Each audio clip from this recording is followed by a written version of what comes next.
Selamat datang di podcast Mediasi, Media Informasi LBH Surabaya. Sobat Mediasi, podcast ini merupakan episode perdana podcast dari LBH Surabaya yang nantinya akan dipandu oleh saya sendiri, yaitu Ika Putri Rahayu selaku asisten pengabdi bantuan hukum di Surabaya. Nah, tentunya di podcast kali ini saya tidak sendiri. Di sebelah saya ada Pak Abdul Wahid Habibullah selaku direktur di LBHI LBH Surabaya. Pak Wahid, bagaimana kabarnya Pak? Alhamdulillah baik Ibu. Ya, untuk akhir-akhir ini kesibukannya apa Pak Wahid? Ya seperti biasa ya, LBH melakukan beberapa pendampingan hukum bagi masyarakat. Itu ada buruh, kemudian petani yang dipakel, dan beberapa advokasi kebijakan yang lain yang mungkin kita tahu banyak, misalnya kasus-kasus lingkungan, pertambangan, dan kasus yang melibatkan masyarakat banyak. Ya, jadi memang akhir-akhir ini LBH Surabaya sedang banyak juga ya Pak Betul. Wahid terkait penanganan kasus-kasus struktural begitu ya. Dan juga saya sampaikan terima kasih karena Pak Wahid sama-sama menyempatkan waktu begitu ya. Ini perdana ya berarti? Iya, ini episode perdana dan harapannya nanti Sobat Mediasi akan terus menyimak podcast ini hingga akhir. Nah, di episode perdana kali ini kita akan membahas isu terkait transisi energi dan pemensiunan PLTU Batubara, Pak Wahid. Nah, mungkin saya akan berikan sedikit pengantar gitu ya, Pak Wahid, biar kawan-kawan Sobat Mediasi yang menyimak juga bisa sedikit mengikuti gitu pembicaraan kita nanti. Nah, kawan-kawan, seperti yang mungkin akhir-akhir ini kita sering dengar gitu, pemerintah sering menarasikan terkait transisi energi gitu. Kemudian juga pemerintah sering juga menarasikan terkait pemensiunan PLTU Batubara, dan hal itu dikaitkan dengan visi kita untuk mencapai ketahanan energi, di mana diharapkan di masa depan energi yang ada di Indonesia itu nanti bisa dikelola secara berkelanjutan gitu, dan juga kemudian masyarakat bisa mengakses energi dengan terjangkau dan juga merata, dan tentunya dengan tetap memperhatikan perlindungan lingkungan gitu. Namun yang kita cermati akhir-akhir ini, meskipun kemudian narasi transisi energi itu masif didengungkan, nyatanya hingga per hari ini penggunaan energi fosil seperti batu bara maupun juga minyak bumi itu masih mendominasi begitu terkait skala penggunaan sumber energi itu sendiri. Dan juga di lain sisi energi fosil ini sebenarnya tidak berrelasi dengan visi kita untuk kemudian ingin menciptakan ketahanan energi, karena kalau membicarakan ketahanan energi kita ingin energinya itu berkelanjutan, sedangkan energi fosil sendiri yang kita tahu itu di suatu saat pasti akan habis gitu. Jadi bukan energi yang kemudian bisa digunakan secara terus menerus.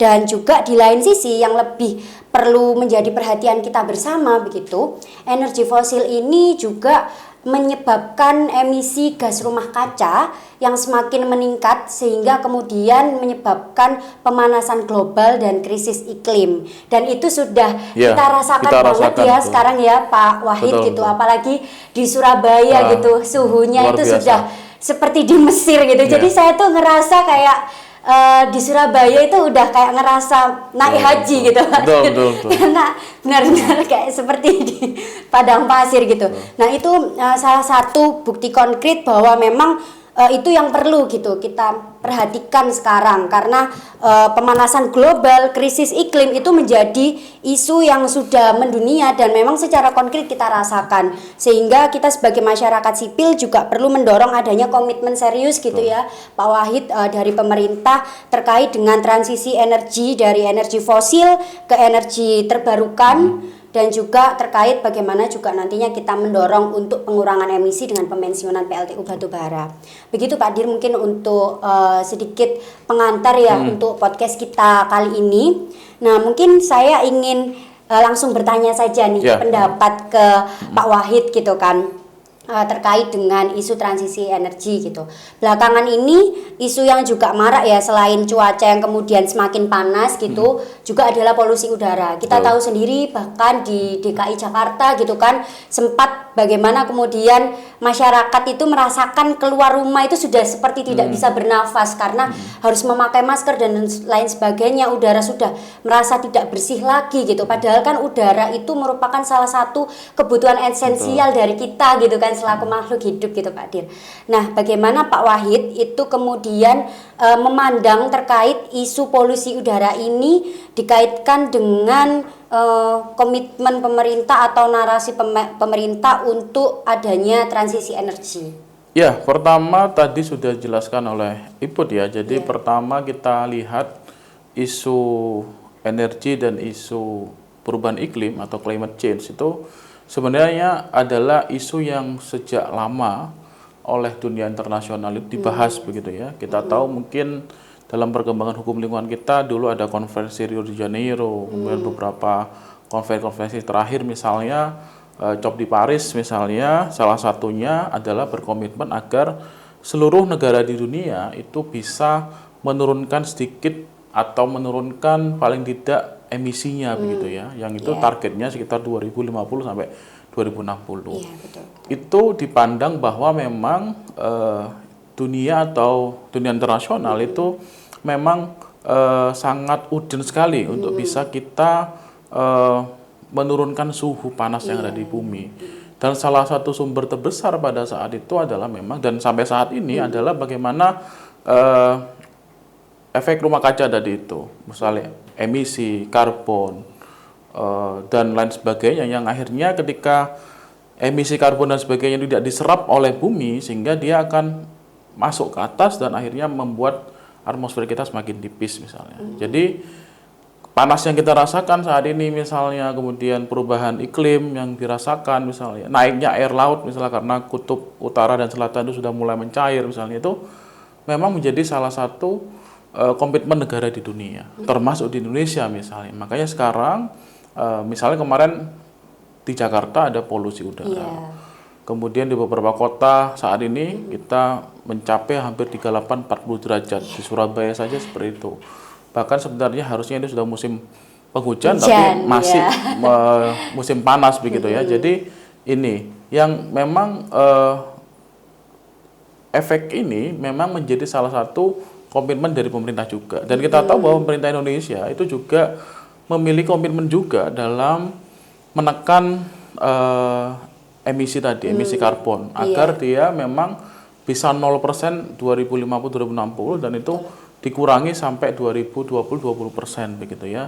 Dan itu juga menjadi komitmen kita bersama. Tetapi sayangnya memang komitmen ini tidak dilaksanakan dengan strategi atau action yang sebenarnya itu bisa dilakukan. Salah satunya adalah dengan menutup PLTU-PLTU. Karena kita tahu bahwa PLTU yang ada itu memang banyak sekali karena pertama PLTU masih menggunakan energi yang fosil ya, batu bara begitu ya. Meskipun sekarang pemerintah sudah mengatakan atau PLTU mengatakan kita sudah mencampur dengan co-firing atau mencampur kayak misalnya serbuk kayu, pelet dan sebagainya. Tapi kan tetap dibakar. Namanya pembakaran itu kan pasti menghasilkan emisi begitu kan. Tinggal bahannya saja yang mungkin berbeda. Tetapi tidak dibarengi dengan upaya-upaya. Salah satunya misalnya kita lihat PLTU yang sebenarnya sudah memasuki usia pensiun. Kita tahu sebenarnya kayak di Jakarta, dia dikelilingi PLTU berapa itu? Yang besar begitu ya. Dan itu sudah lama beroperasi. Dan kita tahu di dunia umur operasi PLTU itu sebenarnya 30 tahun.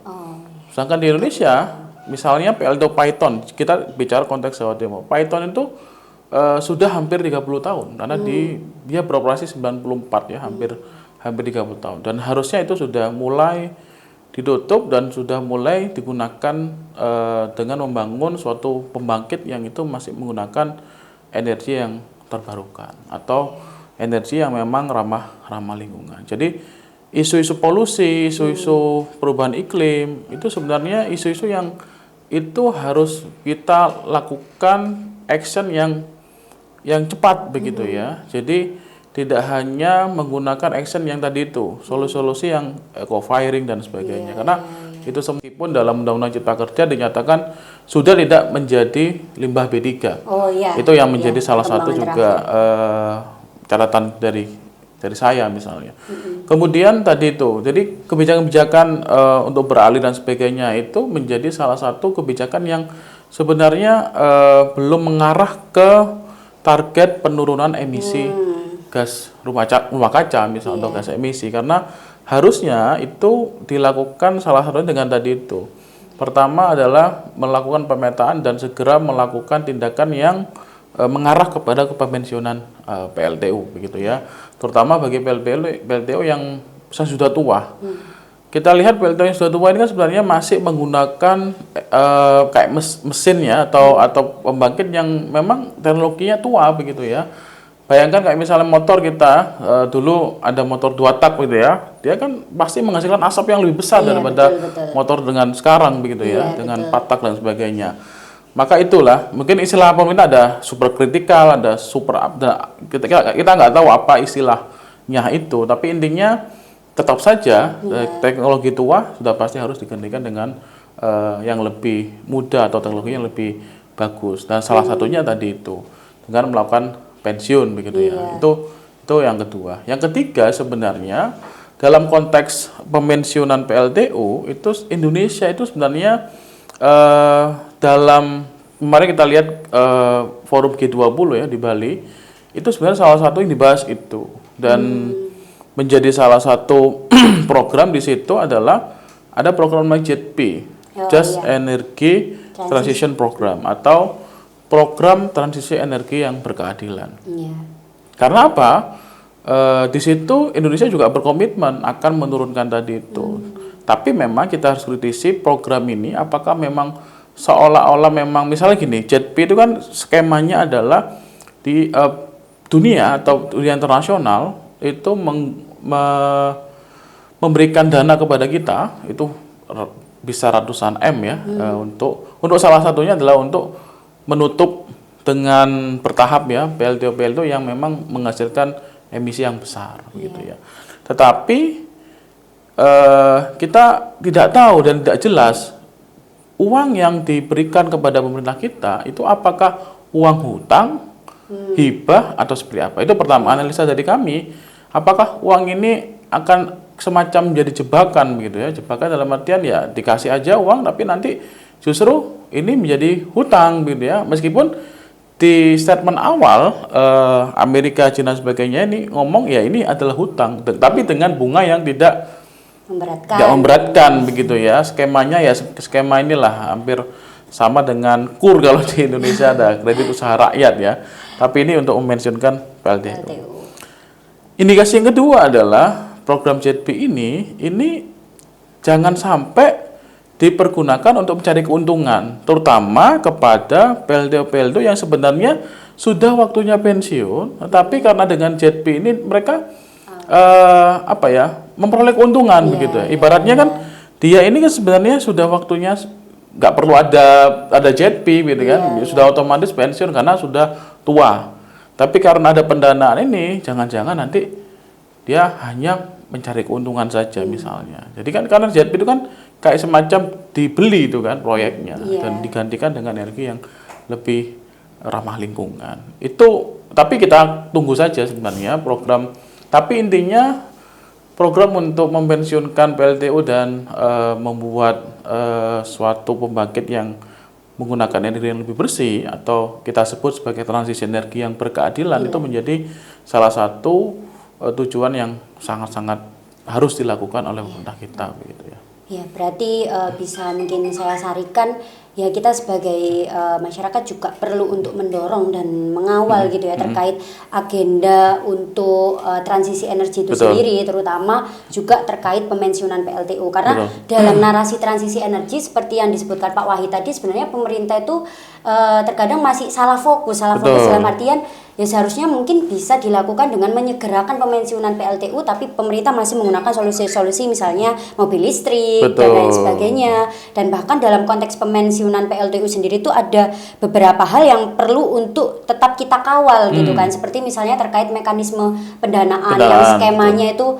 hutang, masih Betul. hutang atau seperti apa yang masih belum jelas. Kemudian terkait bagaimana jangan sampai kemudian skema pendanaan sebegitu besar itu kemudian hanya dimanfaatkan untuk memensiunkan PLTU yang sebenarnya secara alami karena usia dan juga karena usangnya teknologi itu dia seharusnya sudah pensiun. Sudah nggak gitu perlu ya. lagi disuntik dengan dana itu begitu kan, otomatis begitu ya. Ya, jadi itu yang kemudian perlu kita selalu kawal gitu kan dalam melihat gitu keseriusan pemerintah untuk mewujudkan komitmennya dalam mengurangi emisi gitu, baik nanti yang di tahun 2030 dan kemudian sampai progresnya di tahun 2050 dan 2060 gitu. Nah, menarik gitu tadi Pak Wahid sempat menyinggung terkait konteks di Jawa Timur gitu, karena di Jawa Timur sendiri itu ada juga beberapa PLTU seperti misalnya PLTU Paiton dan PLTU Pacitan gitu. Tapi yang mungkin akhir-akhir ini sering kita soroti bersama adalah PLTU Paiton gitu, karena yang seperti Pak Wahid tadi sebutkan juga di situ waktu operasinya sudah lama gitu, hampir 30 tahun dan kemudian teknologi yang digunakan juga sudah usang gitu. Ada beberapa unit PLTU yang di Paiton itu kan ada 9 unit ya Pak Wahid ya. Itu sebagian besar masih menggunakan teknologi subkritikal yang mana itu teknologi sudah dari tahun 90 gitu kan, sedangkan kita sekarang sudah di tahun 2023 gitu. Dan itu seharusnya bisa dipensiunkan secara alami. Dan LBH Surabaya sendiri itu kemarin kan juga sempat ya Pak Wahid ya melakukan riset di PLTU Paiton, menemukan beberapa dampak lingkungan dan dampak sosioekonomi yang terjadi karena operasi PLTU tersebut gitu, baik misalnya ada tumpahan batu bara di pesisir gitu, kemudian juga matinya pohon kelapa gitu di Probolinggo itu, di Paiton sendiri di daerah dekat PLTU Paiton, kemudian juga debu-debu dari fly ash itu, kemudian juga beberapa dampak adalah dampak sosioekonominya ya nelayan dan petani yang kemudian tanamannya tidak lagi semelimpah dulu terkait tembakaunya karena tercemari terkait debu PLTU, kemudian nelayan yang juga harus semakin jauh mencari ikan gitu karena ekosistem pesisir sudah terdampak dari adanya PLTU demikian gitu. Nah, menurut Pak Wahid gitu, sebenarnya tanggung jawab seperti apa gitu dalam perspektif hukum lingkungan mungkin yang bisa dilakukan oleh korporasi yang ada di Paiton, karena di Paiton sendiri itu kan ada beberapa korporasi ya Pak Wahid ya yang menaungi gitu, ada PJB dan lain-lainnya gitu kan, beberapa korporasi yang ada di situ. Itu apa seharusnya tanggung jawab yang diemban oleh korporasi-korporasi tersebut, karena PLTU yang mereka dirikan itu menimbulkan dampak lingkungan maupun dampak sosioekonomi ke masyarakat sekitar gitu. Dan juga selain korporasi sendiri, sebenarnya negara ini letaknya bagaimana sih gitu pertanggungjawabannya? Apakah kemudian negara hanya diam saja ketika itu secara nyata misalnya pendirian PLTU di situ ya ada dampak lingkungan maupun dampak sosioekonomi ke masyarakat sekitar gitu. Ya, pertama kita bicara konsep hukum lingkungan dulu ya, dalam artian salah satu konsep yang memang sudah dibicarakan dalam beberapa konvensi-konvensi yang ada, terutama hukum lingkungan, kemudian perundang-undangan kita, itu sebenarnya adalah kegiatan pembangunan dan kegiatan usaha korporasi itu sebenarnya adalah kegiatan usaha yang sangat-sangat berisiko menimbulkan dampak bagi lingkungan sekitarnya. Makanya kenapa dalam konsep perundang-undangan kita, Undang-Undang PPLH, bahkan sebelum tahun 2009 ada 97 dan sebelumnya, itu memang memposisikan korporasi atau usaha dari korporasi itu harus ada tanggung jawab terhadap lingkungan dan ada mekanisme pengawasan terhadap itu. Apa pertanggungjawabannya? Salah satunya adalah pertama dari segi perizinan, begitu ya. Makanya kenapa dikenal ada istilah dulu AMDAL ya, analisis mengenai dampak lingkungan, begitu ya. Ada UKL, UPL misalnya. Sehingga di sini kita bisa melihat sebenarnya ketika suatu perusahaan atau korporasi melakukan kegiatan industrinya, di situ kita bisa melihat nih, ketika dia melakukan operasinya, apa sih dampak lingkungan yang ditimbulkan? Itulah yang harus kita baca dalam AMDAL itu. Misalnya dia akan menghasilkan limbah cair misalnya. atau limbah beracun atau limbah polusi, sehingga dampak-dampak yang dilakukan itu tidak merambat kepada masyarakat yang ada di sekitarnya, karena kegiatan usaha seperti itu akan rawan dan berisiko terhadap lingkungan sekitarnya. Bahkan dalam hukum lingkungan itu kita sebut ada beberapa prinsip-prinsip, misalnya ada prinsip strict liability, pertanggungjawaban mutlak begitu ya. Kenapa seperti itu? Karena tadi kegiatan korporasi itu sangat-sangat berdampak terhadap lingkungan, maka ya ketika ada dampak yang terjadi, masyarakat tidak perlu membuktikan kesalahan. Jadi prinsip strict liability itu adalah kayak tadi misalnya Ibu tadi ngomong, misalnya ketika ada kegiatan usaha yang itu menimbulkan dampak lingkungan, nggak perlu masyarakat membuktikan ini karena apa, sepanjang dia melakukan pembuangan limbah dan sebagainya, dan itu memang merusak lingkungan, maka itu bisa ada prinsip strict liability. Misalnya itu yang kedua, ada prinsip di mana bahwa ada polluter pay principle ya, misalnya bahwa secara kegiatan korporasi yang itu mencemar maka dia harus membayar. Tapi prinsip ini sebenarnya prinsip yang itu digunakan untuk kehati-hatian dalam menjalankan usahanya. Bahkan gugatan lingkungan hidup itu berbagai macam model, misalnya dikenal misalnya ada gugatan citizen lawsuit misalnya. Itu salah satunya adalah karena memang ada gugatan salah satunya dampak lingkungan. Ada namanya gugatan legal standing organization atau standing to sue misalnya. Itu salah satunya diajukan oleh Walhi dulu dalam menegakkan hukum lingkungan. Dan beberapa mekanisme yang lain yang bisa dilakukan oleh masyarakat. Yang mana pada intinya ketika kegiatan usaha korporasi yang menimbulkan dampak, apalagi tadi misalnya di beberapa PLTU itu menimbulkan dampak, maka sebenarnya masyarakat yang ada di sekitarnya punya hak untuk melakukan gugatan atau menuntut hak atas, pertama adalah pemulihan lingkungan. Yang kedua pemulihan hal-hal yang lain, misalnya ketika dia berdampak terhadap kesehatan, maka ya harus ada pemulihan terhadap kesehatan. Misalnya dia terkena ISPA misalnya, terkena penyakit kulit atau bahkan terkena dampak kesehatan yang lain, maka perusahaan harus melakukan pembiayaan itu. Bicara terkait dengan di Jawa Timur, seperti yang Ibu tadi sampaikan, kita pernah melakukan riset itu dan sebenarnya di situ kita melakukan riset itu memang riset aksi ya, atau participatory action research, yang itu memang berbasis pengakuan dan data dari masyarakat. Kita melakukan itu memang mewawancarai, turun lapangan, melihat kondisi yang ada di desa itu. Kita tahu mungkin di situ itu ada desa Binor ya, mungkin menjadi desa yang ada di PLTU Paiton itu. Dan memang kondisi lingkungannya seperti itu, punahnya pohon kelapa. Jadi kalau kita bicara seperti itu, masyarakat nggak perlu buktikan nih punahnya pohon kelapa di situ itu apakah kesalahan PLTU atau enggak kan gitu. Buktinya di tempat lain ada, padahal di pantai kan gitu. Jadi tadi itu prinsip strict liability itu menjadi salah satu prinsip di mana penegakan hukum lingkungan bisa dilakukan untuk memperjuangkan hak-hak dari masyarakat yang terkena dampak lingkungan itu. Kemudian riset itu juga menemukan bahwa salah satunya adalah ada aspek lingkungan yang tidak terpulihkan begitu ya, dalam artian itu yang sebenarnya dari segi hitungannya atau valuasi ekonomi ya kita nggak bisa melihat itu berapa nilai yang bisa dilakukan atau pemulihan bisa dilakukan. Kemudian kalau kita bicara polusi misalnya, di situ kan ada kewajiban bagi korporasi untuk bisa menilai begitu ya, berapa polusi yang saya keluarkan, dan itu harusnya ada periodik laporan yang dilakukan oleh perusahaan kepada pemerintah. Agar masyarakat tahu sebenarnya di situ itu sebenarnya berbahaya atau tidak sih. Dalam jarak rentang berapa meter itu berbahaya atau tidak. Itu kan sebenarnya ketika kami turun lapangan di sana, masyarakat banyak yang tak tahu begitu ya, tidak tahu aspek-aspek seperti itu. Makanya penting bagi kita semua untuk bisa melihat bahwa sebenarnya aspek lingkungan hidup atau penegakan hukum lingkungan itu menjadi penting ketika terjadi dampak-dampak lingkungan yang dilakukan oleh usaha korporasi itu.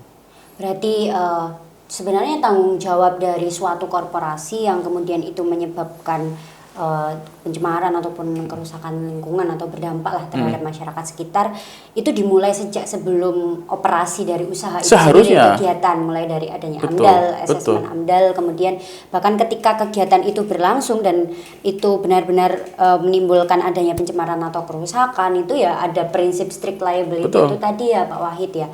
Dan pasca operasi pun juga perlu diperhatikan bagaimana kemudian tanggung jawab pemulihan lingkungannya. Betul. Tapi kadang mungkin yang sering kita dengar begini Pak Wahid, perusahaan tuh kadang berdalih ya terutama juga mungkin ya dalam konteks PLTU ya, loh kan kita sudah membayarkan CSR gitu, dana CSR ya itu sebagai bentuk responsibility kita gitu, tanggung jawab kita. Nah itu bagaimana Pak Wahid kemudian masyarakat yang terdampak itu harus merespon demikian gitu? Ya pertama kita lihat dari segi aturan sebenarnya. Memang perusahaan atau korporasi dia memang punya tanggung jawab kepada masyarakat. Beda itu yang disebut sebagai Corporate Social Responsibility atau CSR. CSR itu tidak berarti menjadi satu kayak semacam kompensasi, tidak. CSR itu adalah wajib. Wajib karena dia perusahaan. Perusahaan itu apa sih? Suatu badan usaha atau badan hukum yang memang dalam menjalankan kegiatannya untuk memperoleh keuntungan, begitu kan? Memang tujuannya untuk keuntungan. Maka dalam perundang-undangan CSR itu adalah menjadi salah satu kewajiban. Tetapi kalau kita bicara dampak lingkungan itu tidak bisa tadi kayak seperti itu. Saya juga sudah membayarkan CSR kan kepada masyarakat. Ya sudah, masyarakat terima itu berarti kan dia terima dampak yang dilakukan. Beda itu. Jadi setiap perusahaan wajib dimanapun, tidak hanya perusahaan yang merusak lingkungan, perusahaan yang baik-baik saja itu juga punya tanggung jawab kepada masyarakat. Itulah yang disebut sebagai CSR. Lah, ketika terjadi dampak lingkungan berarti kan itu hal yang lain begitu ya, yang memang ada dan juga harus spesifik juga dalam pemulihannya. Tidak semua bisa dinilai dengan uang begitu kan. Pemulihan itu kadang-kala misalnya kita lihat pemulihan lingkungan itu kan bisa kita cek bagaimana operasionalisasi perusahaannya dia misalnya. Ternyata dia mengelola limbahnya terlalu berbahaya, tidak diolah, tidak memiliki saluran instalasi pengolahan limbah misalnya, atau asap yang ditimbulkan atau polusi yang ditimbulkan itu terlalu banyak. Nah, itulah sebenarnya tidak hanya berkaitan dengan udah dikompensasi dengan CSR, itu tidak semestinya seperti itu. Sehingga upaya pemulihan dilakukan itu tidak hanya berbentuk uang tapi juga berbentuk tindakan-tindakan yang itu memang tujuannya untuk memulihkan lingkungan yang ada di sekitarnya. Jadi sebenarnya berbeda begitu ya. Berbeda konsepnya. Tanggung jawab pemulihan lingkungan dengan CSR. Jadi perusahaan misalnya korporasi PLTU kemudian tidak bisa berdalih karena sudah memberikan CSR itu tidak melakukan tanggung jawab pemulihan lingkungannya begitu.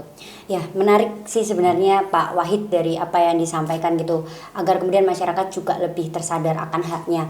Nah, itu kan tadi bicara terkait tanggung jawab dari perusahaan. Tapi kalau negara bagaimana Pak Wahid untuk dalam konteks penegakan hukum lingkungannya itu seperti apa? Ya, konteks negara kita tahu kita bicara penegakan hukum lingkungan itu kita juga akan bicara mengenai hak asasi manusia. Salah satu amanat dari konstitusi kita, amanat dari Undang-Undang Dasar dan Konvensi Internasional terkait hak asasi manusia itu adalah salah satunya agar negara bisa memberikan hak atas lingkungan hidup yang baik dan sehat begitu ya.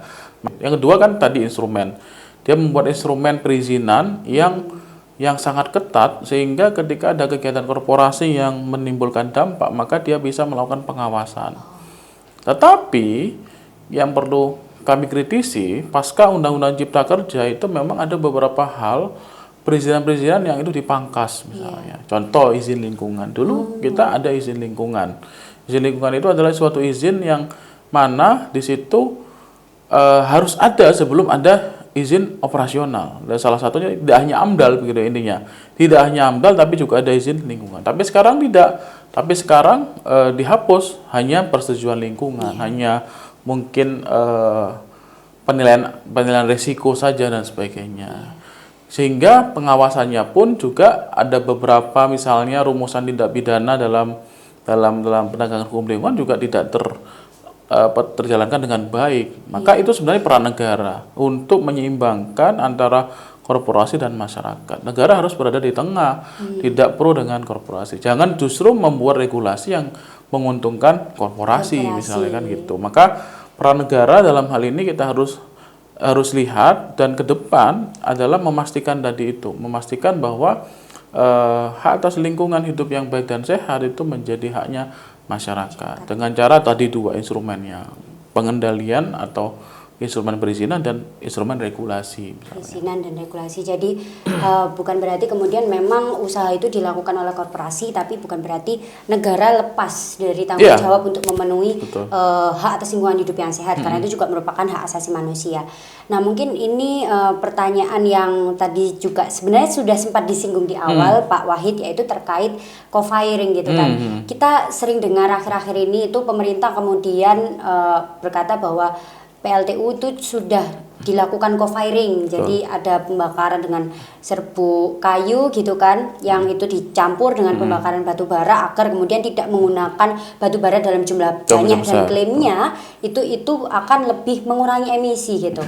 Nah, menurut pandangan Pak Wahid sendiri, apakah sebenarnya itu merupakan solusi yang tepat gitu dalam rangka pengurangan emisi dalam operasional PLTU batubara gitu, dan bagaimana kaitannya itu nanti dengan masa depan rencana untuk pemensiunan PLTU itu? Ya, co-firing adalah salah satu rencana yang dilakukan oleh pemerintah untuk menekan tadi ya, menekan penggunaan energi kotor atau energi batubara. Tetapi kita harus lihat pertama efektivitas dari co-firing ini. Kita cek nih, termasuk PLTU Python itu sebenarnya dia mengklaim juga menggunakan co-firing ya, tapi kita lihat, kita cek berapa persentasenya co-firing ini. Jangan-jangan cuma di bawah 5%, ya kan? Bawah 5% atau bahkan nggak sampai 10%. Ini kan ibaratnya apa ya? Ibaratnya nggak ada apa-apanya gitu kan? Nggak efektif sama sekali penggunaan co-firing ini gitu ya, daripada penggunaan batu bara yang terlalu gede-gedean. Itu kan hanya semacam solusi yang menurut saya sih palsu begitu ya. Karena di situ kita lihat efektivitasnya, apakah bisa menggantikan? Tidak mungkin bisa menggantikan. Dan berapa komposisinya misalnya dibakar? Apakah sampai 10%, 20%? Saya rasa tidak. Kita buka saja datanya. Di misalnya di Python itu bahkan nggak sampai 10% begitu ya penggunaan co-firing itu. Itu problem pertama. Problem yang kedua adalah tadi menggunakan serbuk kayu ya, pelet dan sebagainya. Itu dari mana? Bahkan ada yang ngomong dari sampah begitu ya. Dari sampah yang dibakar. Itu jangan-jangan justru akan menimbulkan dampak lagi gitu kan. Sampah yang dibakar untuk pembakaran PLTU akan menimbulkan dampak lagi gitu kan. Pelet kayu misalnya atau serbuk gergaji misalnya. Itu dari mana kayunya? Justru bahkan nanti akan menimbulkan deforestasi lagi kan gitu. Penebangan kayu yang besar-besaran lagi begitu kan. Jadi ini solusi yang sebenarnya ya apa ya? Ya tadi itu saya katakan solusi palsu, sehingga ini bukan solusi menurut saya. Karena harusnya memang ya sudah, kan esensinya tetap dibakar menghasilkan residu. Setiap pembakaran pasti akan punya dampak residu begitu kan, asap pasti. Cuma bedanya ininya saja, bahan bakarnya saja yang berbeda. Tapi tetap saja harusnya ada penggunaan energi yang bersih tadi itu. Jadi seperti itu ya, solusi palsu sebenarnya. Solusi palsu, karena tadi itu catatan saya itu komposisi, kemudian dari segi kayunya dari mana, atau ini asalnya dari mana, co-firing itu kan juga nggak jelas. Dan sehingga itu ya perlu kita kawal juga gitu, implementasian itu gitu. Dan mungkin terakhir Pak, pertanyaannya, dalam gerakan masyarakat sipil sendiri itu kan menginginkan ada transisi energi yang berkeadilan gitu. Jadi narasi transisi energi itu jangan melupakan keadilan bagi masyarakat sipil juga. Nah, itu dalam pandangan Pak Wahid sendiri itu seperti apa sih transisi energi yang berkeadilan itu sebenarnya? Pertama, memang kita tahu bahwa kita butuh transisi energi begitu ya. Tapi tidak hanya sekedar transisi energi saja. Tidak hanya sekedar menggantikan energi yang fosil atau PLTU yang sudah usang menjadi PLTU yang mungkin lebih terbarukan, misalnya menggunakan energi yang lain yang mungkin bisa kita lakukan, misalnya energi air, angin, bahkan surya dan sebagainya. Itu kan sebenarnya bisa seperti itu. Tetapi kita perlu ada narasi berkeadilan tadi itu. Narasi berkeadilan itu berarti apa? Setiap mekanisme transisi energi ini juga harus melibatkan siapa? Masyarakat. Melibatkan masyarakat yang ada di desa itu atau di wilayah itu. Karena selama ini mereka yang tinggal di wilayah itu, misalnya wilayah PLDO atau wilayah-wilayah yang memang menimbulkan dampak lingkungan, itu selama ini nggak dilibatkan. Dalam pengambilan kebijakan pun, dalam melakukan pemulihan tadi itu selama ini tidak dilibatkan. Jadi transisi energi yang kami dorong yang berkeadilan itu adalah bagaimana transisi energi ini tidak hanya menguntungkan sebagian besar kelompok saja, mungkin pengusaha PLDO, kan banyak, tidak hanya pemerintah yang punya bisnis PLDO, pihak swasta juga punya bisnis. Misal tadi mekanisme JETP itu jangan hanya mengalir kepada para pengusaha-pengusaha PLDO saja. Misalnya tadi kan ini waktunya pensiun tapi masih minta bayaran dan sebagainya. Tapi bagaimana masyarakat? Apakah ini juga akan menyasar pada masyarakat sekitar yang selama ini berpuluh-puluh tahun, 30 tahun yang ada di Desa Binor itu merasakan apa gitu? Merasakan dampak apa? Bahkan ketika kami ke sana, Pak, di sini kami itu dia bercerita, di sini kami itu listrik tetap bayar loh, Pak. Gitu lah. Dan nggak ada skema program listrik gratis di Desa Binor itu nggak ada gitu kan. Padahal disitulah pembangkit Jawa Bali ada.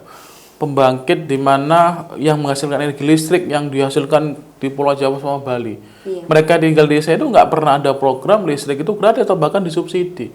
Berarti kan masyarakatnya yang ditinggal. Masyarakatnya tidak memiliki dampak apapun terhadap transisi energi itu. Makanya kita mendorong agar pelibatan masyarakat yang lebih luas dan pelibatan dan partisipasi masyarakat tentunya yang lebih luas itu bisa mendorong bagaimana transisi energi ini bisa dilakukan. Iya, berarti memang perlu ditekankan transisi energi yang berkeadilan itu perlu melibatkan meaningful participation atau partisipasi yang bermakna juga dari masyarakat. Jangan sampai itu kemudian hanya menguntungkan sebagian kecil kelompok gitu. Ya, tadi juga merupakan pertanyaan penutup sebenarnya Pak Wahid dari sesi podcast kita kali ini gitu, membahas soal transisi energi dan pemensiunan PLTU batubara dan juga tadi sempat dikontekskan dengan konteks PLTU yang ada di Jawa Timur. Nah, dari podcast kali ini mungkin nanti selanjutnya di episode-episode berikutnya sebenarnya akan menarik gitu. Kita akan mengulas sisi yang lain dari transisi energi maupun pemensiunan PLTU gitu. Nah, terima kasih Pak Wahid sudah menyediakan waktunya berbagi bersama kami gitu dan juga sobat mediasi yang menonton terkait dengan transisi energi dan pemensiunan PLTU ini. Semoga di lain kesempatan nanti kita bisa berdiskusi lagi Pak Wahid dan semoga Pak Wahid juga selalu diberi dan jangan lupa subscribe ya di channelnya LBH Surabaya.